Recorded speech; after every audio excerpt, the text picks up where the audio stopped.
Esdras chapitre 3. Le 7e mois arriva, et les enfants d'Israël étaient dans leur ville.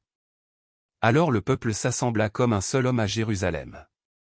Josué, fils de Jotsadak, avec ses frères les sacrificateurs, et Zorobabel, fils de Shiltiel, avec ses frères, se levèrent et bâtirent l'autel du Dieu d'Israël, pour y offrir des holocaustes, selon ce qui est écrit dans la loi de Moïse, homme de Dieu.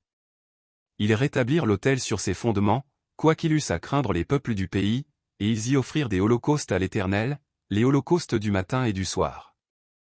Ils célébrèrent la fête des tabernacles, comme il est écrit, et ils offrirent jour par jour des holocaustes, selon le nombre ordonné pour chaque jour.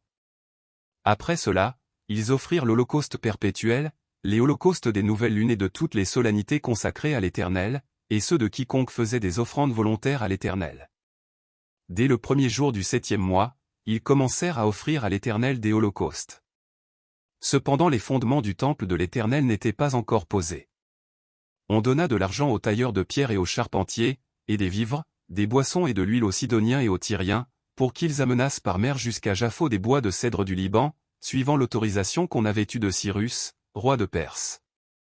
La seconde année depuis leur arrivée à la maison de Dieu à Jérusalem, au second mois, Zorobabel, fils de Shiltiel, Josué, fils de Jotsadak, avec le reste de leurs frères les sacrificateurs et les Lévites, et tous ceux qui étaient revenus de la captivité à Jérusalem, se mirent à l'œuvre et chargèrent les Lévites de 20 ans et au-dessus de surveiller les travaux de la maison de l'Éternel.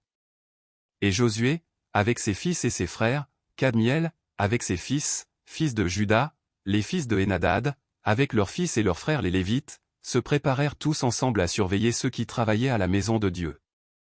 Lorsque les ouvriers posèrent les fondements du temple de l'Éternel, on fit assister les sacrificateurs en costume, avec les trompettes, et les Lévites, fils d'Asaph, avec les cymbales, afin qu'ils célébrassent l'Éternel, d'après les ordonnances de David, roi d'Israël.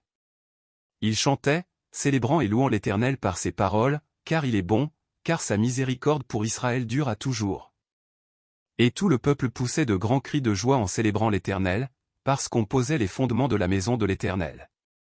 Mais plusieurs des sacrificateurs et des Lévites, et des chefs de famille âgés, qui avaient vu la première maison, pleuraient à grand bruit pendant qu'on posait sous leurs yeux les fondements de cette maison.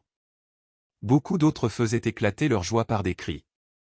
En sorte qu'on ne pouvait distinguer le bruit des cris de joie d'avec le bruit des pleurs parmi le peuple, car le peuple poussait de grands cris dont le son s'entendait au loin.